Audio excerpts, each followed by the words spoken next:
社会上常常有虐待动物的事件，甚至还有人的卖狗肉。有立委就提出动保法的修法，望国当来加重处罚。那造成动物重伤死亡，目前是当判2档的有期徒刑，要提悬到3档哦。目前是规定讲，若有超过1只的动物重伤还是死亡，才算是真正重大。毛立委提案，不管数量，只看严重的程度。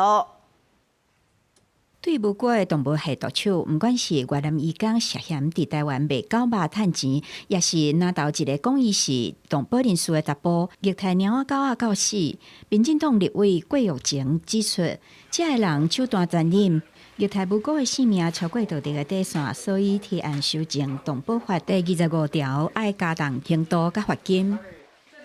从现行的2年以下，那提高到3年以下，那同步的提高的罚金呢，是从30万到300万哦。国民党立委陆玉玲嘛认为，应该把刑责提悬到3档以上，将罚金对20万提悬到50万。伊强调，美国、日本等先进的国家的刑度，拢比台湾悬足多。美国是最高处以7年的监禁，日本是面临的最高5年的监禁，显见我国现行的罚金跟刑责无法去有效遏止类似的事件。针对动保法第25条，认定虐待动物进行重大者，是爱过失地复诉动物重伤也是死亡。立委杨庆英等认为，应该把复诉提掉，要保护动物，不被凌虐，不再伤害，而不是因为必须要有复数以上，不以数量，而是以实际的行动。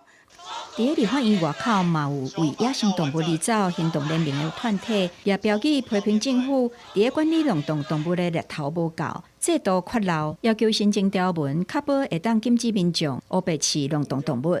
我们就要做很多要降低冲突的事情，譬如说要去取缔这一些喂食的行为，这个样子，那就是针对有没有针对喂食就是开罚。早起立法院经济委员会审查动保法修正草案，总计38个提案。农业部表示，除了加重刑责、加强饲主的责任、提升收容管理品质、强化动保检查员行政调查职权，拢已经有共识。公视新闻采访报道。